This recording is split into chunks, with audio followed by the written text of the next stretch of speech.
C'était les corons, la terre, c'était le charbon, le ciel. Voilà, ça s'appelle encore d'ailleurs, parce que ça existe dans certaines mines, dans d'autres pays, ça s'appelle un coup de grisou. Là, c'était en quelle année? 1906, au mois de mars. C'est la plus terrible? Plus terrible. Terrible, parce que, en plus, non seulement ça fait tout de suite beaucoup de morts, et en plus, on a enterré vivants certains de ces blessés, puisqu'ils n'étaient alors que blessés. Donc nous sommes dans les Hauts-de-France, nous sommes dans le Pas-de-Calais, à 30 km de Lens, une trentaine de kilomètres de Lille. Voilà, ce sont les mines de Courrières, c'est la compagnie des mines de Courrières. Courrières, c'est le nom de ce village.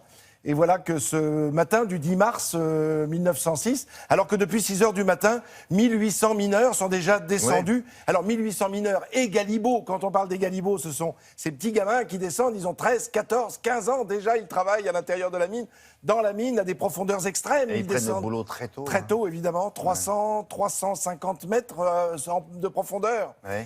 Et puis d'un seul coup, en surface, puisqu'on a surtout ces explications qui nous viennent, en surface, on sent un léger tremblement dans les corons, dans les habitations. Alors on ouvre les fenêtres, on ouvre les volets, on ouvre les portes, on se regarde, on s'interroge. Est-ce que ça ne serait pas un coup de grisou? Est-ce que ce ne serait pas un coup de grisou? Alors le grisou, il faut rappeler, hein, alors c'est un gaz. C'est le gaz, effectivement. C'est un gaz qui est inodore et incolore. Et il est pris à l'intérieur du charbon. Et quand il est entre 5 et 10% mélangé à l'air, alors il devient inflammable, il est explosif. Et non seulement il y a eu un coup de grisou, mais en plus il y a eu ce qu'on appelle un coup de poussier. C'est comme de la poussière, hein, c'est de la poussière de charbon qui est dans l'air des mines et à ce moment-là, ça devient inflammable immédiatement. C'est donc une énorme langue de feu qui va parcourir, tenez-vous bien, qui va parcourir 110 km dans les galeries en moins de 2 minutes. C'est dire que la vie est impossible, la survie est impossible. La mort est immédiate, quoi. La mort est Quasiment. immédiate. Alors, par la chaleur, par la fusion, et puis ensuite par les gaz, par la fumée. Oui, c'est ça. Il n'y a pas S'il y en d'aération. a un qui résiste parce qu'il n'a pas été brûlé, il est étouffé. Il est étouffé, absolument asphyxié. Alors, on regarde des images de à peu près cette période. Pardon, c'est pas la compagnie des mines de Courrières en ce qui concerne ces images, mais ça nous met dans cette ambiance. Oui, ça ressemble. Absolument. On est 4-5 ans plus tard, ces images d'archives, et après, nous verrons des images de cette catastrophe, car nous n'avons pas des images filmées, mais des images photographiées comme si c'était un temps donné, avec ces femmes, c'est-à-dire ces mères, ces sœurs, ces filles qui courent, qui sortent de leur maison et qui courent aux nouvelles pour savoir qui va ressortir. Et des gens qui chancellent, qui ressortent de certaines de ces fosses pour... Quand ils n'étaient pas trop profonds. Voilà, ceux qui ont pu survivre, alors il en sort une poignée d'abord, on se dit, alors comment ça se passe au fond, qu'est-ce qu'il y a? Et ils répondent tous morts. Et puis 200, 300, 400, 500 arrivent à sortir, un peu plus de 500. Mais combien en reste-t-il? Je vous disais, ils sont partis à 1800. On pense qu'il y a 1099 morts. Non. 1099 morts lors de cette catastrophe de Courrières. C'est comme ça que cette catastrophe va être surnommée par la presse immédiatement. Vous voyez, l'attente est longue, très longue, trop longue. Mais les ingénieurs, la direction, décident au bout de 24 heures de fermer définitivement les fosses. Donc on ne retourne pas pour aller chercher d'éventuels survivants. Et sous la terre, il y en a. Il y a même un homme, un minéralogiste, qui le dit, qui l'écrit dans la presse. Il dit, il y a encore des êtres vivants, on les a enfermés sous terre, littéralement. Et figurez-vous que 20 jours et 21 nuits plus tard, 13 hommes vont ressortir.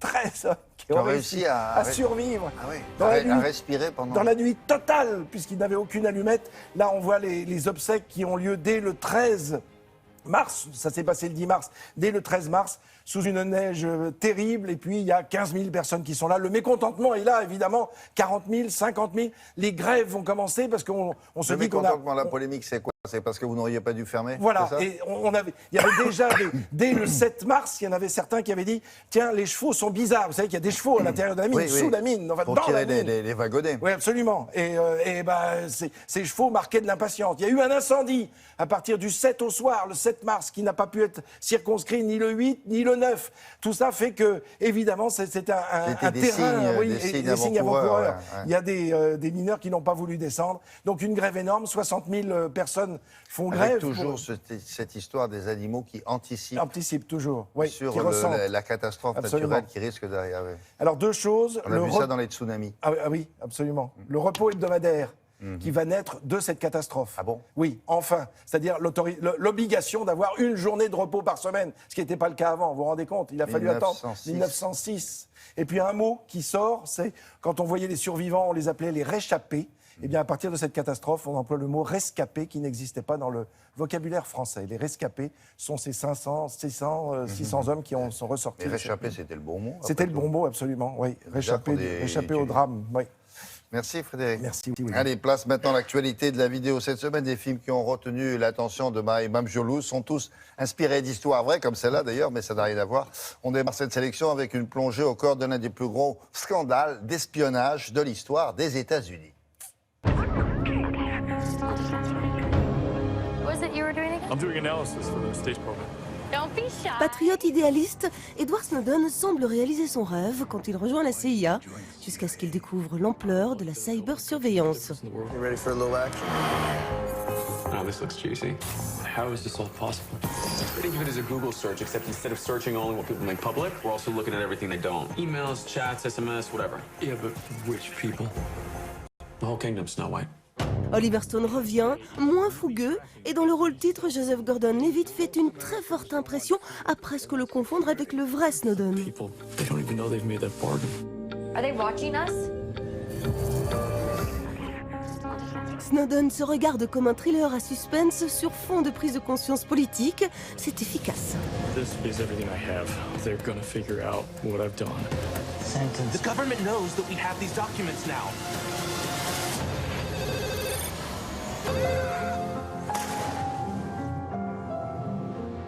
Quand on est sous l'eau, on est dans l'apesanteur la plus totale. En dessous, eh bien, un bleu de plus en plus profond. Un monde entier à découvrir. Qu'est-ce qu'on attend? Calypso, tu vas pas acheter ça? Ah bah c'est déjà fait. Ce bateau, c'est notre rêve à tous les deux qu'on va réaliser. Jacques-Yves Cousteau ne rêve que d'aventure. Il a découvert un nouveau monde sous l'eau qu'il veut explorer, et pour ça, il est prêt à tout sacrifier. Les Américains partent à la conquête de l'espace, et bien nous partons à la conquête de la mer.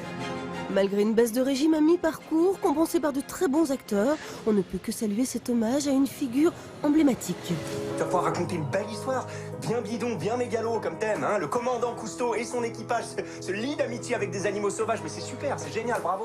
C'est les caprices. L'Odyssée de Jérôme Salle, voilà un film d'aventure aux images magnifiques et à la découverte de l'homme au bonnet rouge.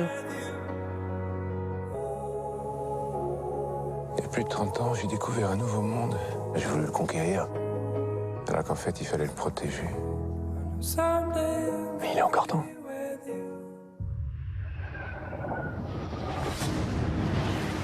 What the hell is your delay, Captain? We're waiting, sir. Waiting for what? Private dust. I always dreamed about being a doctor, but didn't get much school.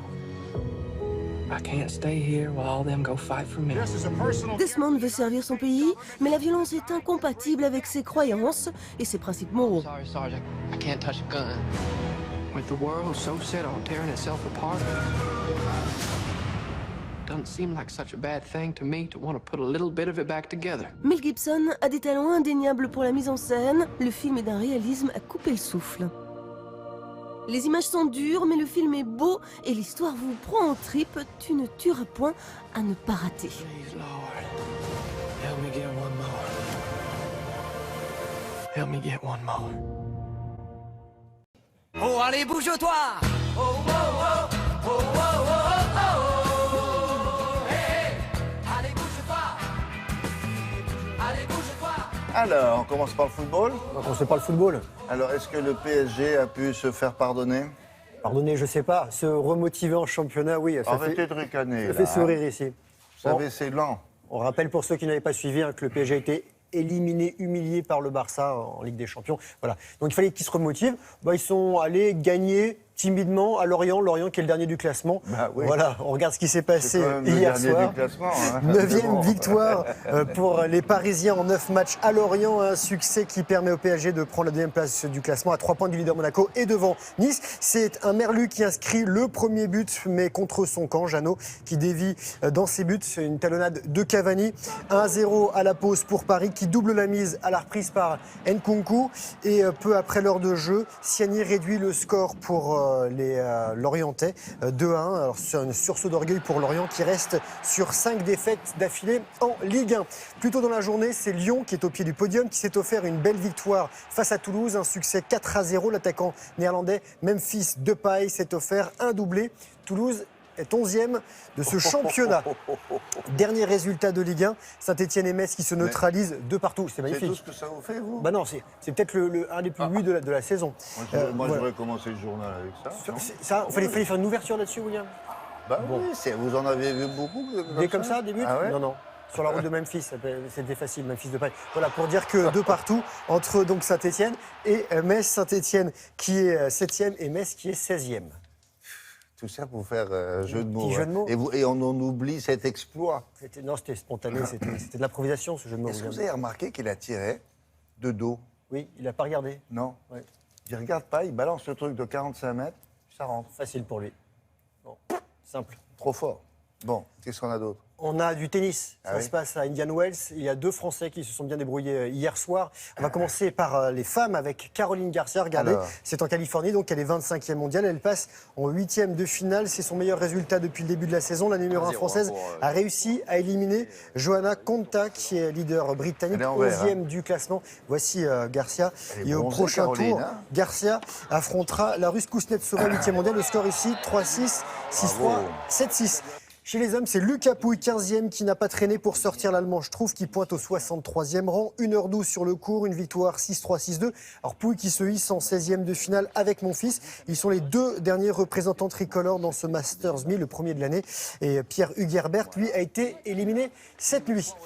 Un petit mot de rugby avec la 20e journée du top 14. Les rugbyman clermontois qui accueillaient Montpellier en blanc. Les Montpelliérains qui réalisent une belle opération en Auvergne. Victoire 28-19, ce qui leur permet de remonter à la 3e place derrière La Rochelle et Clermont. Donc les Héroltais qui ont inscrit 4 essais à 1. Un petit mot de handball européen avec le PSG qui a humilié Kiel 42-24, la plus lourde défaite de l'histoire du club allemand en Ligue des Champions.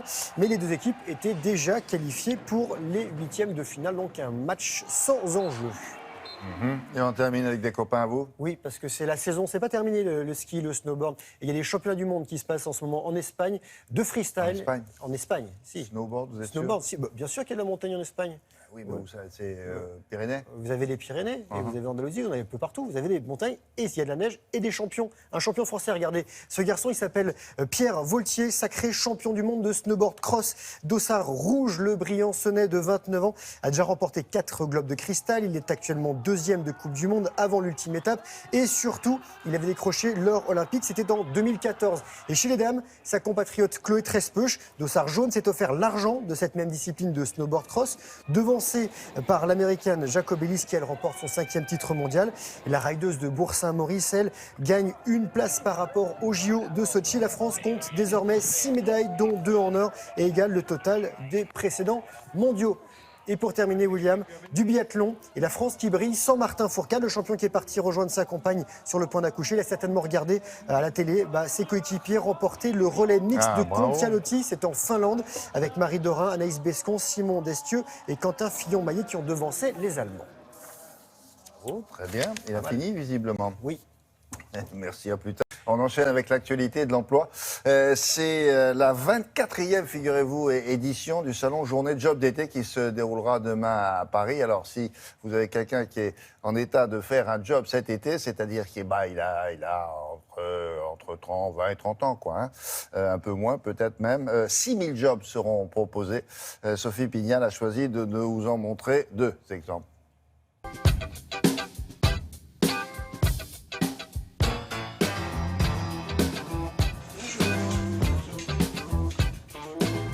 les entreprises présentes à l'occasion de ces journées job d'été, les restaurants de la Tour Eiffel qui recrutent.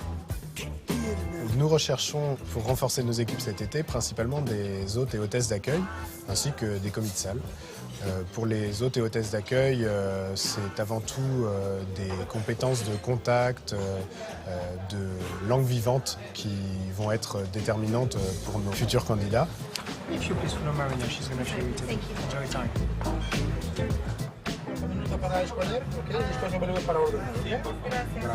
Pour les postes de commis, c'est avant tout de l'énergie et l'envie de venir participer à l'activité du restaurant.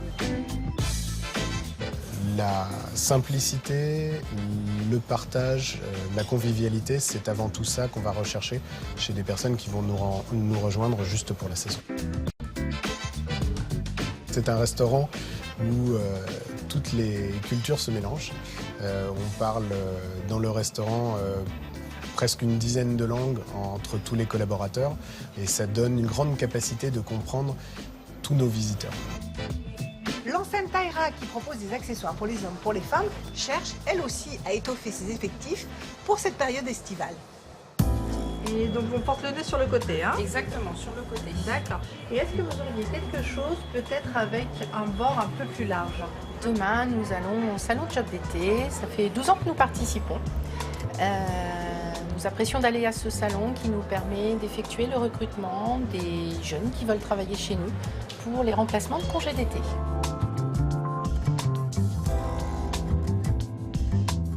Pour travailler chez nous, il n'est pas forcément nécessaire d'avoir de qualifications précises. Avant tout, pour travailler dans la vente, il faut avoir de l'empathie et avoir surtout envie de s'occuper de la clientèle. Un premier conseil, déjà, c'est de personnaliser son CV. De bien vérifier son numéro de portable, son email, de bien noter les disponibilités. Je veux travailler en juin, juillet, août, septembre, octobre. Un second conseil, un livret est remis à l'entrée du salon. Il faut absolument le lire. Il y a des informations très très complètes sur les sociétés qui sont présentes. Ça permet aux candidats de savoir sur quel stand ils doivent se diriger. À Paris, les journées job d'été, c'est demain au 104. L'entrée est libre. En vous connectant sur ces sites internet, vous connaîtrez les dates proposées dans vos régions.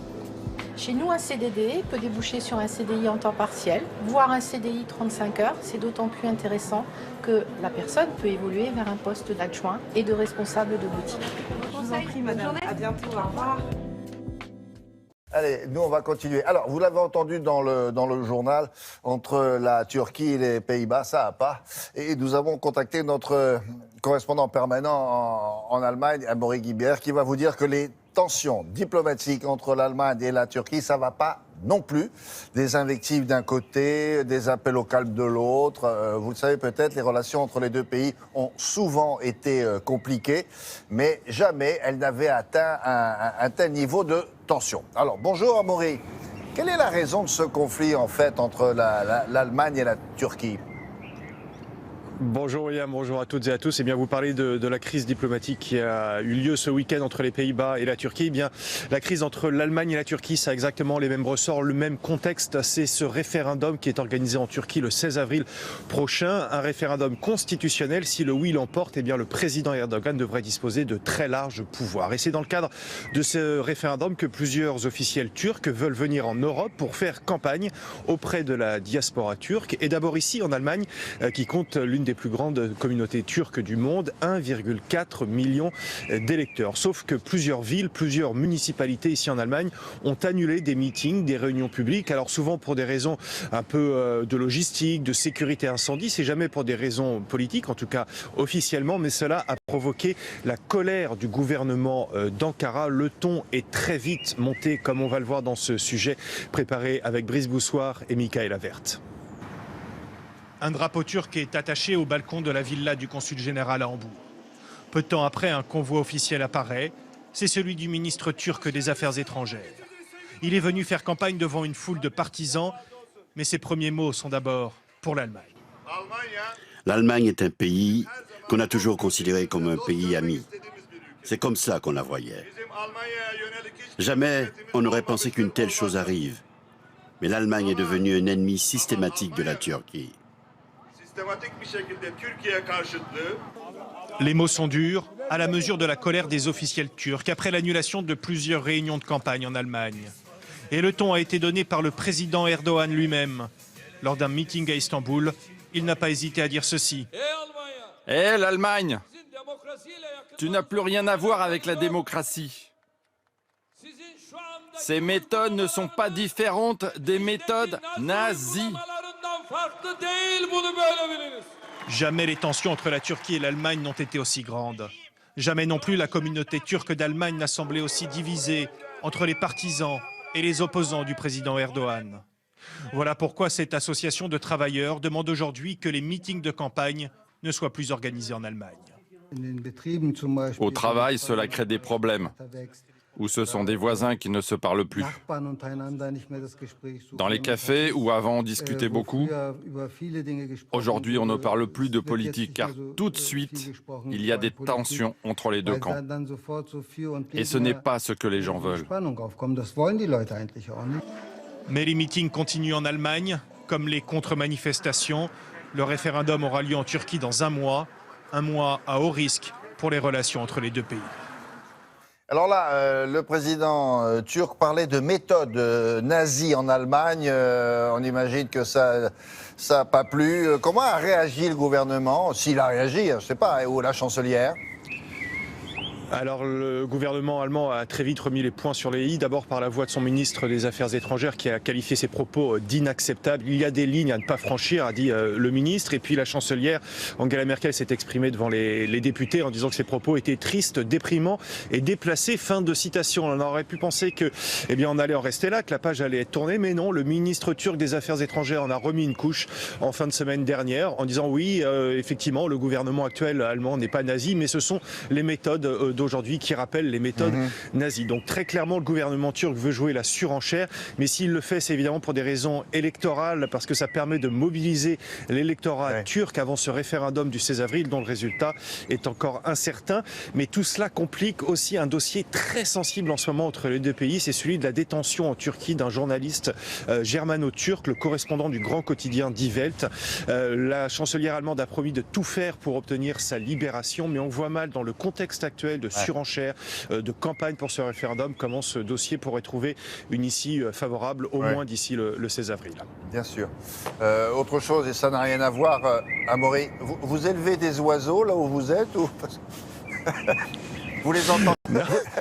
On pourrait, mais comme on est sur une terrasse, William, eh bien les oiseaux, ils adorent venir ici, surtout au petit matin comme aujourd'hui. En plus, le printemps arrive, donc on est passé de moins 5 degrés à 2 degrés, donc voilà, c'est un peu la fête. Et on en a un, oui, effectivement, là-bas, qui était avant juste au-dessus, là, sur l'antenne. Et alors lui, c'est un ténor ou un contre-ténor, je ne sais pas, mais il a beaucoup de talent et on l'entend très loin. Vous le féliciterez. Il s'est rapproché.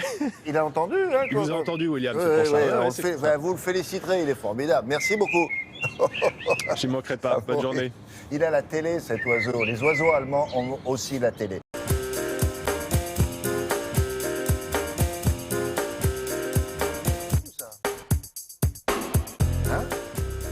Les oiseaux allemands. Oui. Dès qu'on parle d'eux, hop, ils remettent la gomme.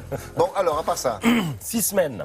Ah oui, plus que 6 semaines avant que la France se rende aux urnes. Alors, habituellement, à cette époque, les choses sont bien lancées. Il fut même un temps où elles paraissaient pliées. Là, il semble que rien n'ait vraiment commencé. C'est ce qu'écrit Florence Chédotal dans La Montagne. Elle constate que les acteurs peinent à articuler leurs textes. Jusqu'ici, écrit l'éditorialiste, l'élection a été confisquée par un candidat maintenu sous assistance respiratoire par son camp et son électorat. Hier encore, un journal lui taillait un costard, ce qui finirait bien par lui dessiner un profil de martyr. François Fillon a rendez-vous mercredi avec la justice, mais on sait déjà que ce phénix de droite tracera sa route, quel que soit le poids de sa croix. Alors face aux multiples accusations dont il fait l'objet, François Fillon choisit en effet de la jouer cool et décontractée. Certains y verront une forme de sagesse, d'autres l'expression de la méthode Coué. Un ami m'a offert des costumes. Et alors, Eh bien, si certains y voient un problème, lui décide de faire campagne et de ne faire que ça.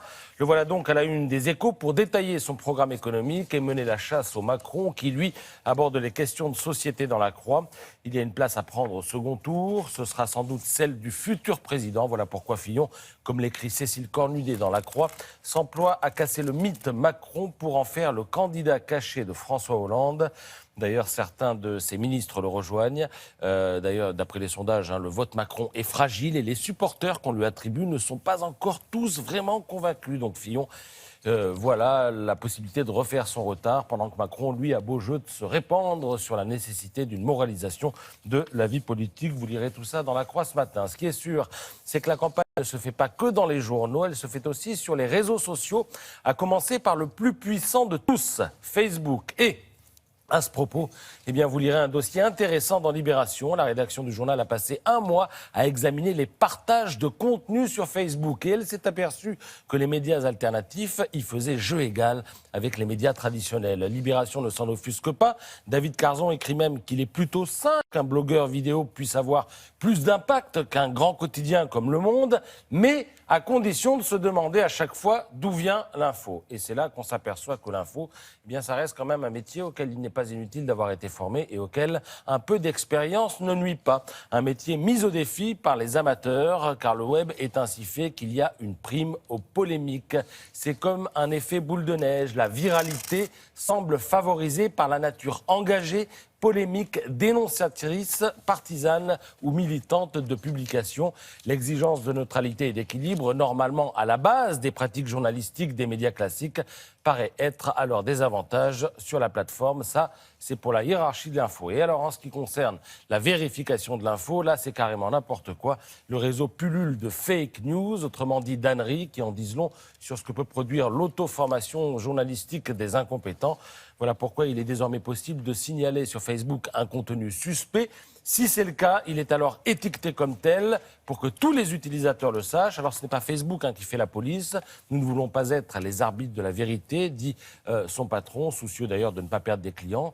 Mais c'est un collectif de 9 médias qui se charge alors de vérifier les infos. 9 médias français. Voilà. Il suffit que 2 d'entre eux aient des doutes et la publication est immédiatement signalée. D'accord, signalée mais pas enlevée. Pas enlevée. Merci beaucoup. D'abord, on va retrouver Guillaume Daré. C'est lui ce matin qui reçoit David Rachlin pour les 4 vérités. Absolument, William. C'est le sénateur, maire de Fréjus et surtout directeur de campagne de Marine Le Pen. Marine Le Pen qui semble la favorite de cette élection. En tout cas, pour le premier tour, on en parle dans un instant avec David Rachlin.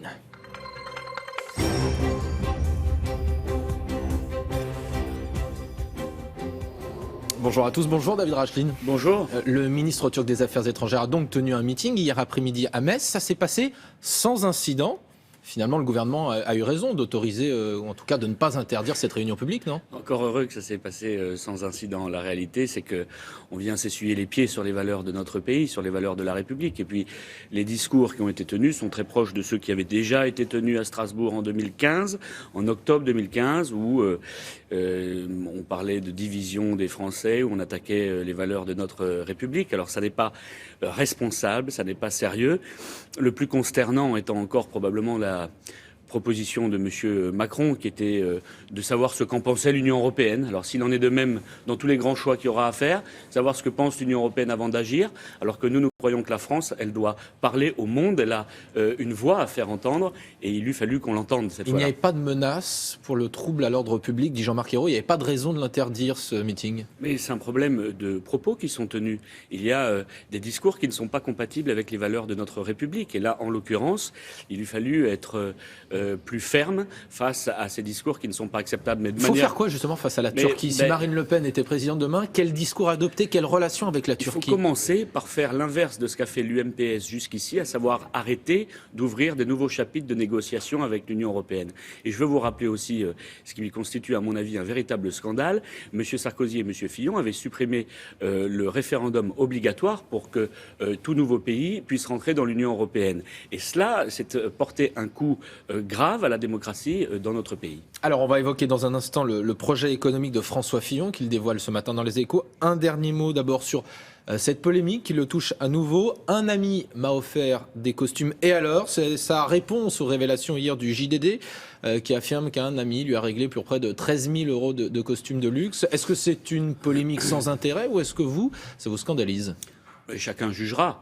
Moi, je trouve pas ça très correct, mais enfin, je pense pas très correct, c'est-à-dire je pense que les Français attendent que l'on parle du fond. Et comme avec Monsieur Fillon, de toute façon, on en apprend une par jour. Il vaut mieux parler du fond parce que sinon, on n'a pas fini de parler des problèmes qui tournent autour de sa personne. Alors justement, pour ce qui est du fond, il présente ses propositions. Il tacle aussi le projet de Marine Le Pen. Pour lui, le projet du Front National, c'est minimum 10% d'inflation, 145 milliards de dépenses supplémentaires, la sortie de l'euro, la fermeture des frontières et un effet, dit-il, désastreux immédiat sur l'économie. Minimum.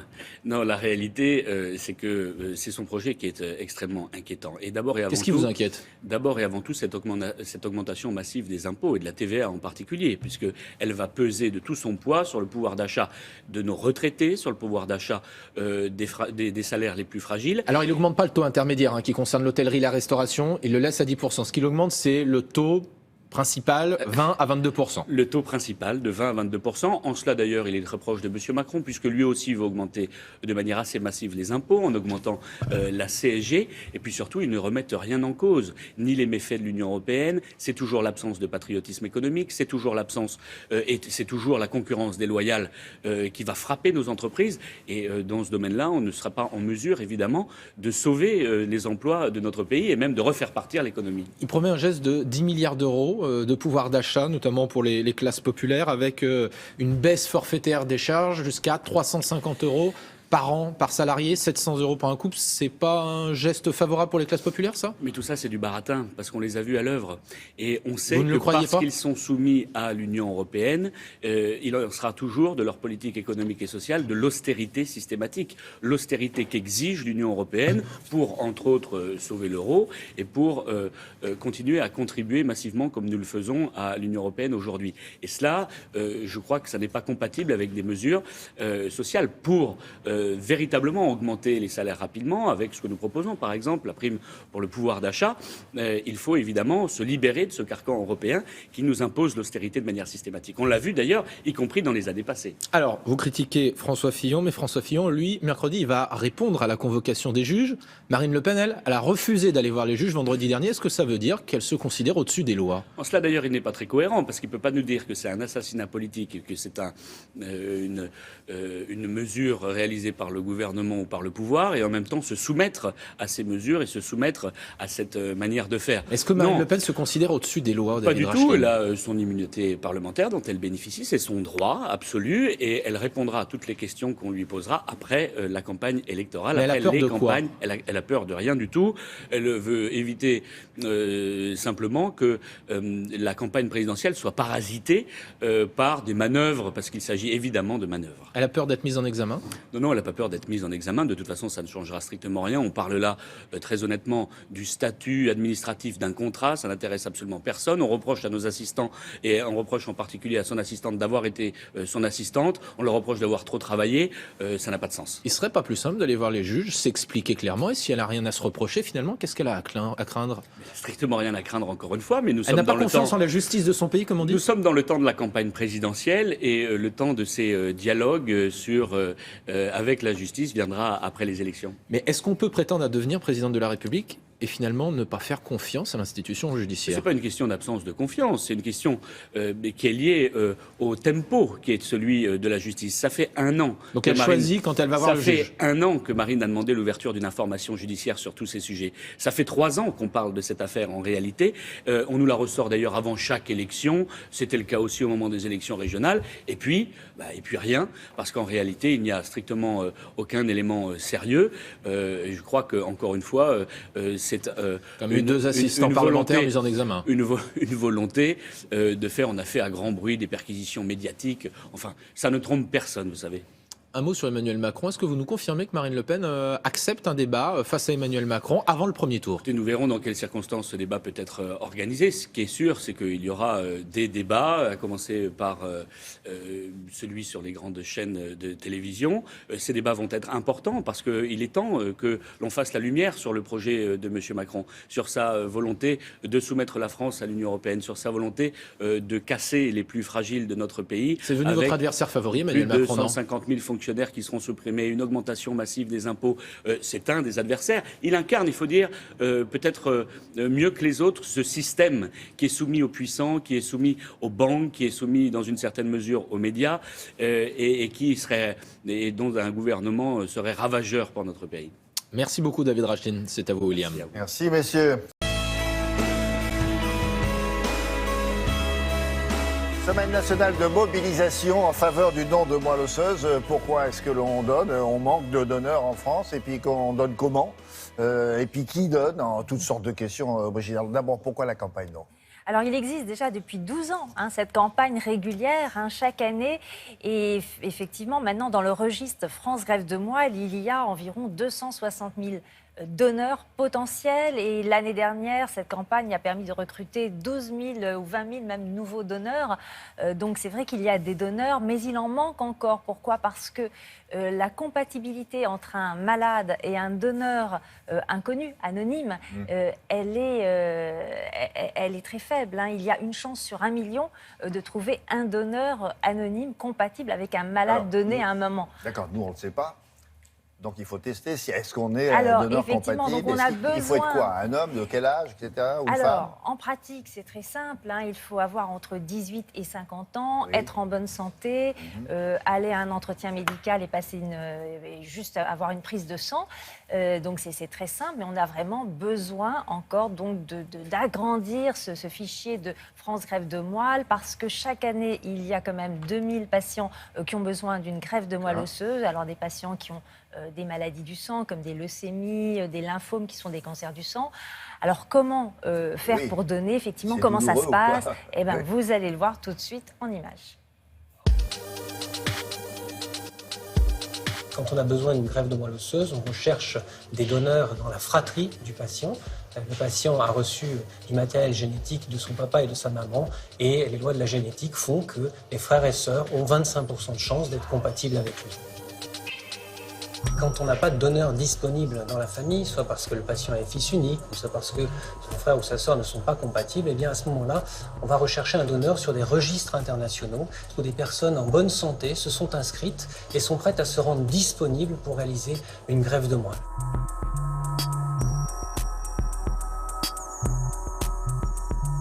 Il faut savoir qu'à l'heure actuelle, environ 30 millions de personnes dans le monde sont inscrites sur ces registres, et la probabilité d'avoir un donneur non familial compatible est de l'ordre d'une chance sur 1 million, ce qui justifie pleinement d'interroger d'emblée les fichiers au niveau international et non pas seulement en France pour avoir la chance de faire la greffe.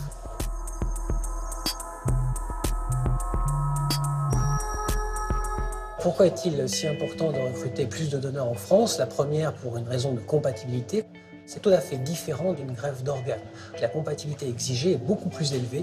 La deuxième, c'est pour des questions d'origine géographique. On a des patients d'origine asiatique ou africaine qui ont une chance très minime de trouver un donneur, et donc il nous faut des donneurs d'origine géographique autre qu'européenne. Et puis enfin, on sait que les résultats des greffes sont meilleurs avec les hommes jeunes, et on manque actuellement d'hommes jeunes dans le registre. En pratique, quand un donneur est appelé pour donner, il y a 2 cas de figure. Le premier, c'est de récupérer les cellules de moelle osseuse directement dans la moelle, et donc de faire un prélèvement au bloc opératoire dans la hanche du donneur. Et puis le deuxième cas de figure, c'est de récupérer ces cellules dans le sang circulant par une simple prise de sang. En fonction du type de maladie du patient, eh bien, on utilise l'une ou l'autre des 2 techniques. Ce qu'il faut savoir, c'est que les patients qui bénéficient d'une greffe n'ont aucun autre traitement disponible à l'heure actuelle, et que la grande majorité d'entre eux sont guéris après ce don de moelle osseuse. Donc c'est utile, on le voit bien. Comment s'inscrire, c'est facile?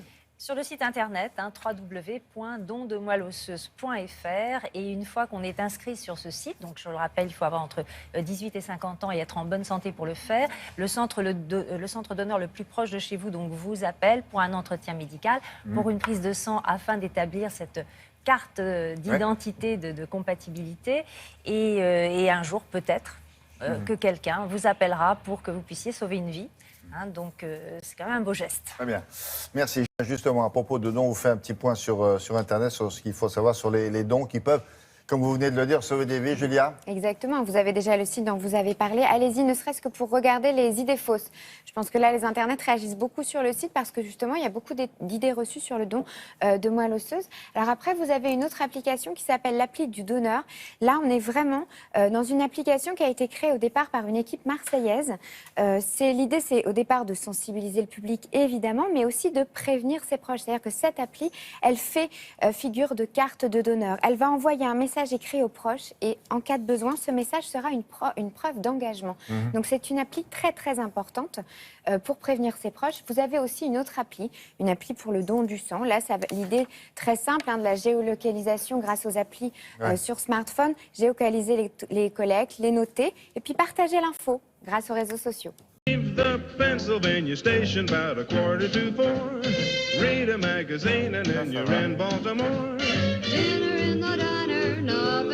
Dans l'actualité de la consommation avec Isabelle Martinet, si vous avez entre 16 et 27 ans ou que vous connaissez quelqu'un qui est dans cette situation-là, garçon ou fille, vous allez pouvoir leur proposer des tarifs incroyables à la SNCF pour traverser la France dans tous les sens. Absolument. Pourquoi faire dans tous les sens?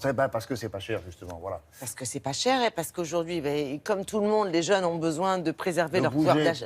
Qui bougent un peu. Ils bougent beaucoup plus qu'autrefois. Oui. La mobilité géographique s'inscrit vraiment dans le mode de vie des jeunes d'aujourd'hui. Ça, c'est la première chose. La deuxième chose, c'est qu'ils n'ont pas de sous. Ça a toujours été. Qui dit jeune dit pas beaucoup de sous. Soit ils sont étudiants, soit c'est un premier emploi. Et quand on démarre dans la vie professionnelle, on n'a généralement pas un très gros salaire. Donc comment on fait quand on veut beaucoup bouger? Ce qu'ils font, c'est le covoiturage, c'est toutes les lignes locaux, c'est l'autocar. Ça leur permet... maintenant, oui. Et oui, bien sûr, ça leur permet de voyager à moindre frais. Et donc aujourd'hui, notre compagnie nationale des chemins de fer français propose aux jeunes un abonnement. Ça fonctionne uniquement sur Internet. Il faut effectivement avoir entre 16 et 27 ans. Et moyennant un abonnement mensuel, vous pouvez voyager de façon illimitée sur la majorité des trains, pas forcément non plus sur tous les trains. Alors pour bien connaître le fonctionnement, qu'est-ce qu'on peut faire, qu'est-ce qu'on ne peut pas faire, nous avons interrogé le responsable. Si vous écoutez bien, ça peut vous intéresser. Si vous voyagez beaucoup, c'est l'occasion.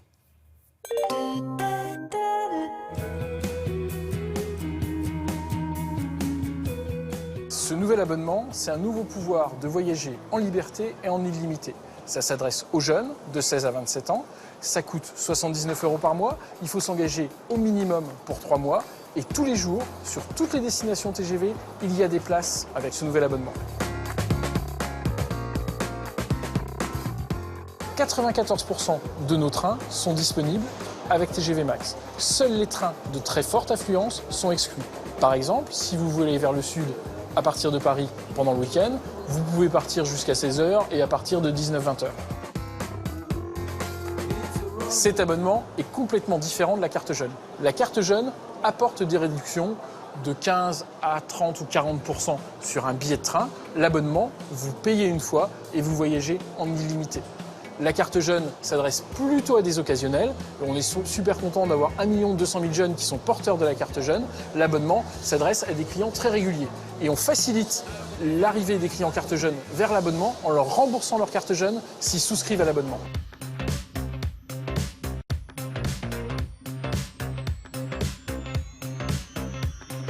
Aujourd'hui, sur 45 000 premiers clients, notre client type est plutôt une fille qui a 23 ans, qui habite Paris, qui fait ses études en province et qui a des amis en province. Oui. Pas loin de 80 €, c'est pas donné quand même.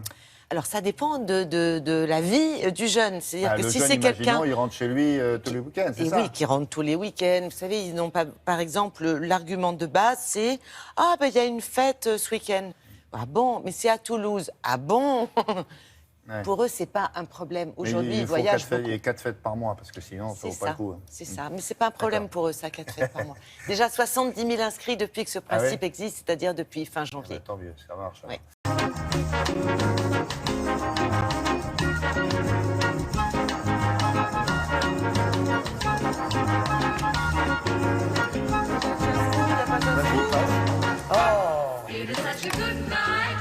Allez, on vous attend. Bonjour. On vous attend. Bonjour. Mademoiselle Bouteloup va s'intéresser à Monsieur James Gray. James Gray, c'est un réalisateur américain, new-yorkais, qui a fait énormément de films, mais quasiment tous étaient d'excellents films. D'excellents films, Voilà, un comme cinéaste rare. Ça vous le situe. Qu'est-ce qu'il a l'habitude de faire? Des thrillers. Des films qui se déroulent tous à New York. Comédie Si je vous romantique, dis il a fait aussi, oui. Two Lovers, film sublime d'amour, Ah oui, magnifique. avec Joaquin Phoenix et Gwyneth Paltrow, The Immigrant dernièrement avec Marion Cotillard et Joaquin Phoenix, La nuit nous appartient, sublime avec Mark Wahlberg, Joaquin Phoenix et Eva Mendes, Très doué. The Yards. C'est un réalisateur très doué qui a fait 6 films en 23 ans, donc qui prend son temps. Ce film-là, il a mis beaucoup de temps à monter son projet, un tournage assez dantesque. Ça s'appelle The Lost City of Z, littéralement la cité perdue de Z. Il raconte ici, James Gray, une histoire vraie, celle d'un major britannique qui, au début du XXe siècle, a été envoyé en Amazonie par la Société géographique royale d'Angleterre afin de cartographier les frontières entre le Brésil et la Bolivie. Durant sa mission, cet homme, là c'est Pattinson que vous voyez, Robert Pattinson, cet homme se prend de passion pour l'exploration et croit découvrir les traces d'une cité perdue qu'il surnommera Z. Alors, il rentre chez lui, en Angleterre, il relève des fonds à nouveau pour repartir, et en fait, il va dédier sa vie à la quête de Z, cette fameuse cité perdue, au détriment de sa vie de famille, puisqu'il ne verra pas ses enfants grandir. Qu'est-ce qui est bien dans ce film? Déjà, on reprend tous les codes des grands films d'exploration et d'aventure. Sauf que là, vous êtes plus du côté d'Apocalypse Now, et c'est une bonne nouvelle, plutôt que d'Indiana Jones. Ce qui est très fort, ce qui intéresse James Gray ici, ce sont les conflits intérieurs, les tourments du personnage qui est littéralement tiraillé entre sa vie bien rangée en Angleterre et sa soif d'exploration et de découverte. Et ce qui est dingue aussi, c'est qu'alors qu'on a la majesté des décors de la jungle, avec des paysages inouïs, James Gray, il nous fait un film hyper intimiste sur les tourments de ce personnage. C'est un obsessionnel, il est devenu un peu... Les cinéphiles, c'est pas rien, le comparent à Kubrick. Parce que déjà, il prend son temps pour faire des films et qu'il a le souci du détail, un truc de dingue. C'est tourné en 35 mm, vous savez que tourner en 35 mm dans la jungle, c'est pas facile, il faut faire venir la pellicule, il faut la faire repartir, on voit les rushs qu'une semaine après. À la direction de la photo, le directeur photo de Wong Kar-wai, si les gens n'aiment pas les films de Wong Kar-wai qui ne sont pas évidents, tout le monde est d'accord pour dire que la photo est superbe. Je vous propose une bande-annonce. I'll not know you when you return. I know this is a sacrifice for all of us. The environment's brutally difficult. The journey may well mean your life, but you could reclaim your family name. Ain't nobody comes back from up there. But we have never let fear determine our future. What did you hope to achieve out here? If we may find a hidden civilization where one was considered impossible to exist, we may well write a whole new chapter in history. I call it Z. It is there, and we must find it.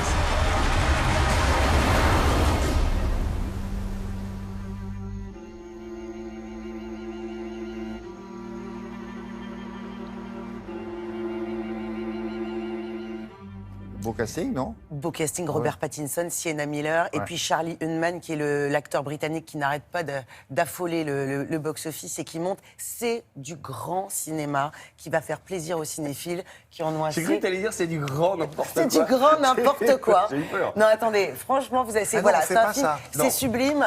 Non, on ne c'est parle très que des fort. choses qu'on aime. Ouais. Ou alors, quand on dézingue, on dézingue. Mais en général, on parle des choses qu'on Non, franchement, c'est à rare. propos de choses qu'on aime. Donc, ce film-là, que je vous engage à aller voir, sort ce mercredi, en même temps que le film de Claude Lelouch, dont nous avons beaucoup parlé, qui est aussi, pour le coup, un film tout à fait réjouissant, avec, je pense qu'il y a à peu près tout le cinéma français dans ce film-là, Johnny, Dujardin, ils sont tous là. Voilà, donc ça sort ce mercredi, ça ne se loupe pas. Et en même temps qu'un premier film, je vous signale sa sortie, film canadien qui a reçu un prix à Angoulême, une 54, voilà. Un premier film qui parle notamment du harcèlement. Avec ce jeune homme que vous voyez au milieu, là. Qu'on a vu dans le film de Xavier Dolan, Mommy, c'était lui le héros. Qui faisait le garçon. Antoine-Olivier Pilon, absolument, voilà. Qui faisait le garçon tourmenté. Chez Mommy, formidable, voilà. Allez, merci beaucoup. Mademoiselle Julia Duweb vous présente une œuvre majeure de qui? De Banksy, on ne le présente plus, William, cet artiste, street artiste. Essayez quand même. Il fait des choses sur les murs du monde entier. Voilà. Il est totalement anonyme, on ne sait pas à quoi il ressemble, mais aujourd'hui, les choses qu'il crée sont carrément découpées, dessoudées et vendues parce qu'elles peuvent se vendre très cher. On en avait parlé il n'y a pas si longtemps que ça parce qu'il avait fait un parc d'attractions en Angleterre. Je ne sais pas si vous vous souvenez, on en avait parlé à Télématin, c'était assez énorme.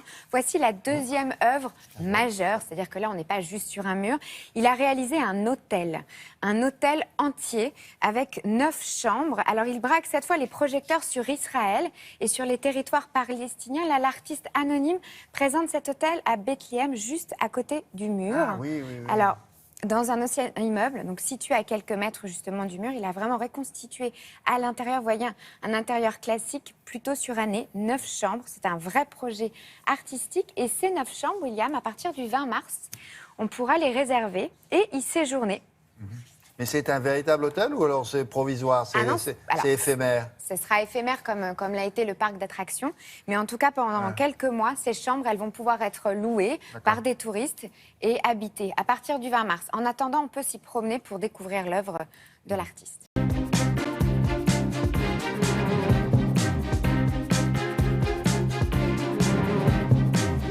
D'ailleurs, quand on dit ils ont fait marcher la planche à billets, c'est pas une expression positive. Il faut dire qu'ils ont eu raison de faire ça. Non, c'est péjoratif. Ça veut dire financer de manière commode l'économie en imprimant des billets à tire-larigot sans se soucier des conséquences. C'est une expression effectivement péjorative.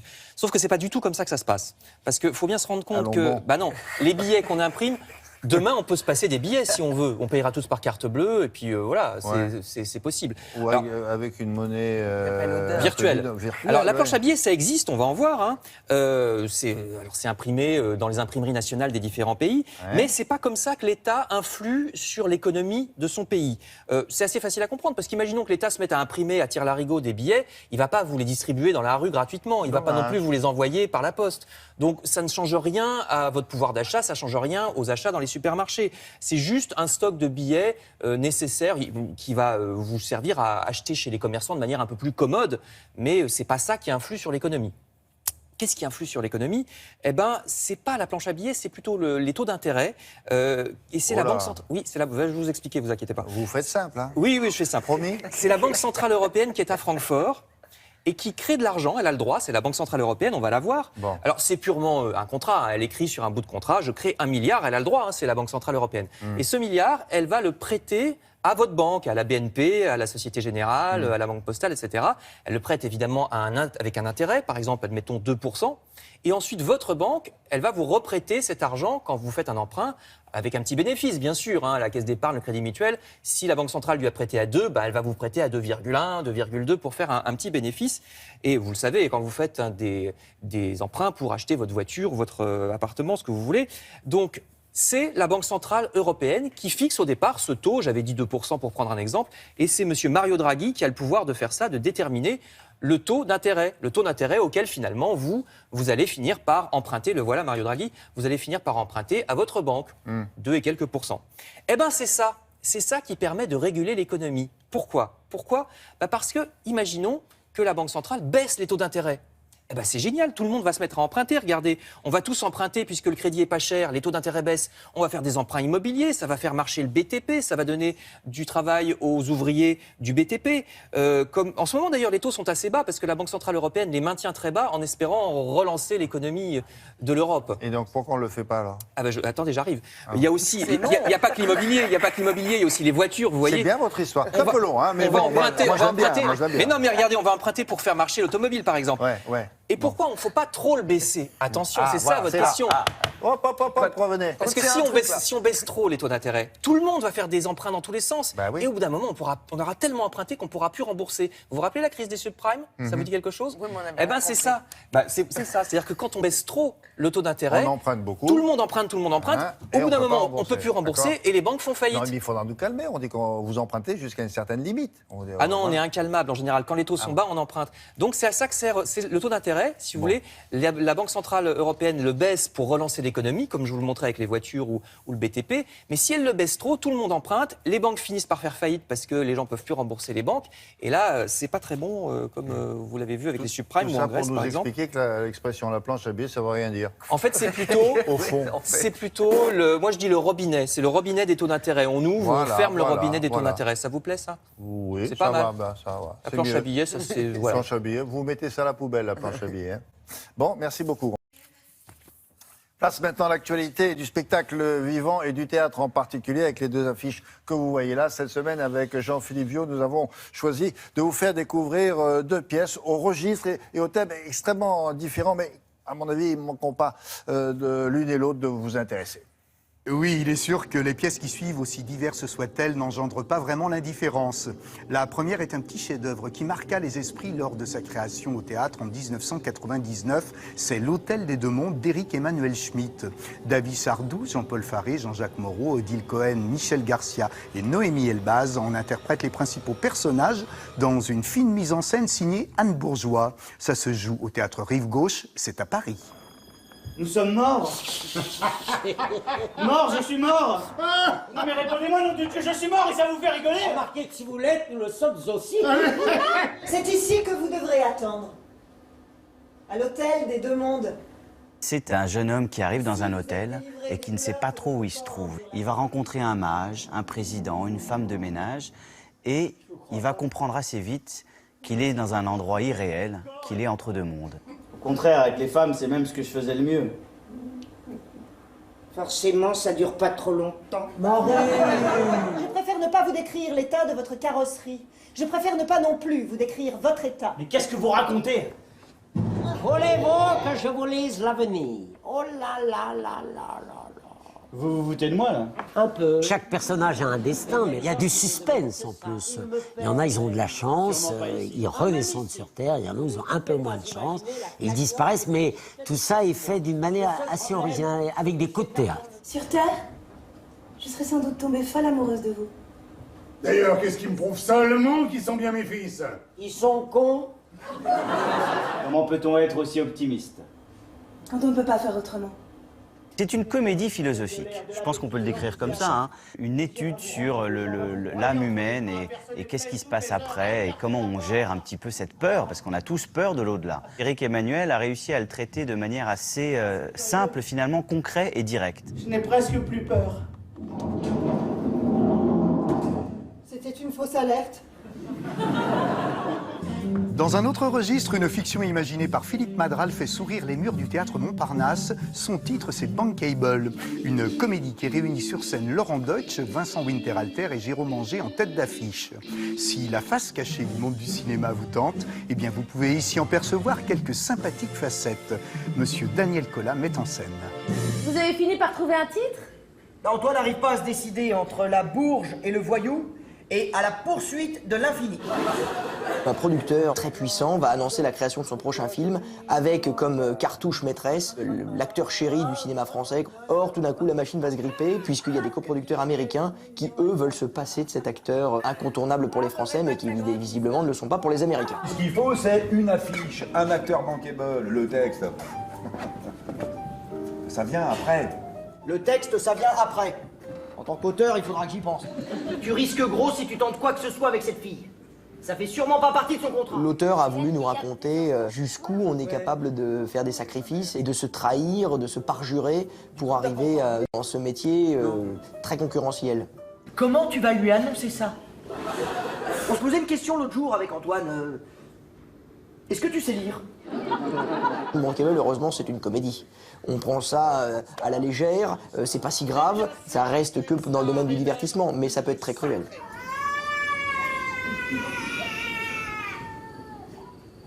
C'est agaçant, hein? T'aurais pas des couches propres? Désolé, j'en ai pas encore besoin. Plus qu'une réelle réflexion sur l'univers du cinéma, Bankable est surtout un gentil divertissement où douce folie et amusante fantaisie peuvent faire illusion. À chacun d'en juger. En revanche, dans les subtiles profondeurs métaphysiques d'Hôtel des Deux Mondes, c'est une autre dimension qui vous attend. Intelligent, accessible, ce huis clos est ici porté par une brillante distribution au service d'une mise en scène absolument parfaite. Alors profitez-en, bon théâtre à tous et à très bientôt, c'est promis. À la semaine prochaine, la revue de presse culturelle.